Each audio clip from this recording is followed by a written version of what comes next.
were in Laramie at the Territorial Park several years back. And we had our Crow friends down, and we had skits going on and everything else.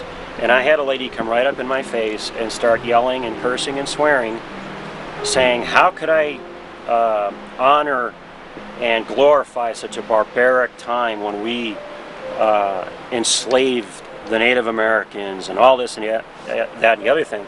And I calmly I used to be in law enforcement, so I was used to people yelling at me. But I calmly waited until she ran out of steam, and I politely asked her, are you finished? And she said yes. Well, I turned around to leave, and my Crow friend, he comes walking over, and he's got his big war bonnet on and his loincloth, and he's a big guy like me.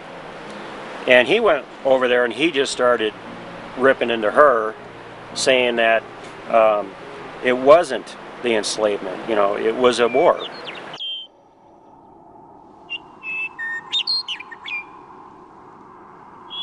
Yeah.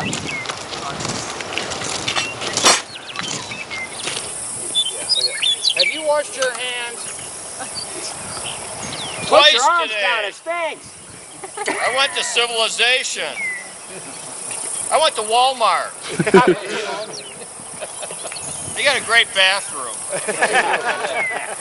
That doesn't sound good. That's not right. Wow, they're really going to do it. What's it?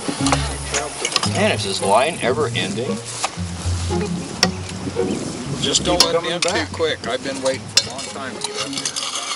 Oh, yeah. I saw you at Dairy Queen today. That's very sanitary stuff.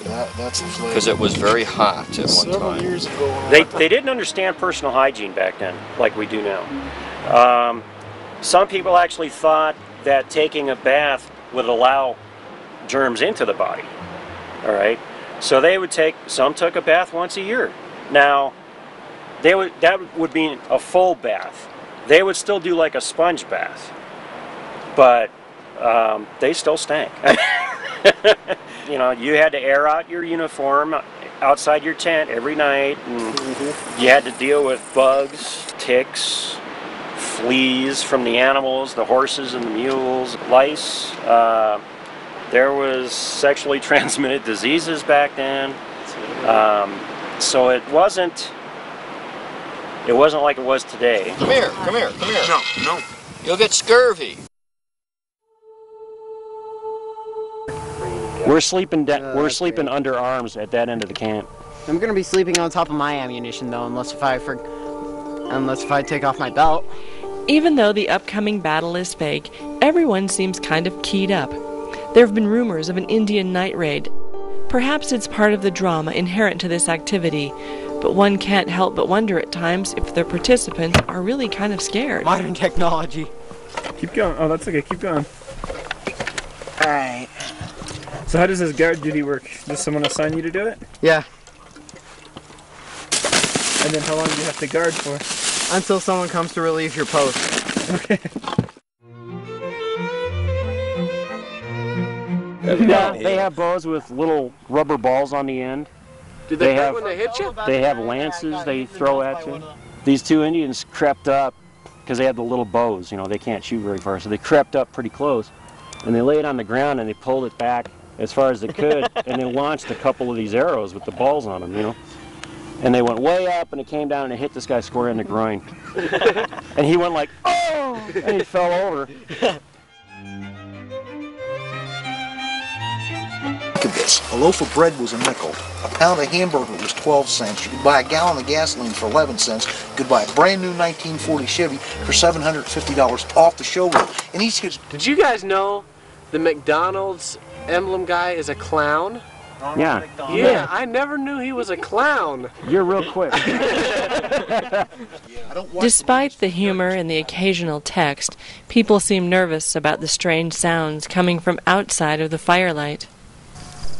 What the hell? What the hell's yelling?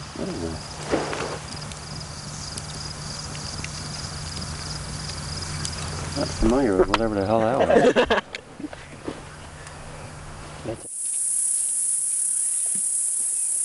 Our two scouts went down into the village and looked around, and saw it was down there, and some of us were up here on the hill, and they fired into the village, but they didn't do anything. After doing that, and they just kind of could sense there was somebody in the shadows, and you know, a couple of them wouldn't move, and then a couple of them were kind of, is there somebody there? You know, rally by fours, then you come together. The troops receive some basic instructions on how to fight as a unit. We who are about to die salute you. Then, like countless other people before them, they march out onto the prairie to meet their fate. Into a blade of grass, pick out a blade of grass. I don't know of a drier way to get that. And then, in true Army fashion, hurry up and wait. You don't have a round to load around?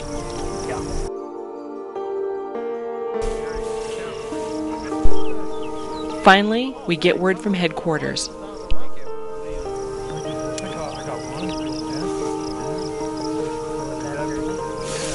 Good news and the bad news. Yeah, there ain't no Indians. There ain't no Indians. Why? That's the good news. That's the good news. Bad news is we don't have to lose today. They heard we were well equipped with breech loaders and they failed to make the game. No Indians. Did they actually leave? They never showed up. Why didn't Native Americans come armed and ready to reenact the past? In 1938, Here's one theory. the Indians, some of the Indians that were actually in the Fetterman, or in some of the battles and stuff to do with this, I don't know if they're in the Fetterman fight, they came down here and they did go to the fort grounds. They would not go to the Fetterman battlefield. Bad medicine. They would not. Halfway kind of wondering if up there if they got to talk. That's bad medicine down there. You know, even today. We're not able to get an interview with any of the Native American participants. There's a lot of things in the world that people don't understand, and instead of trying to find out, and that's one of the things we try to do, we try to educate the public. We preserve history. We safeguard history.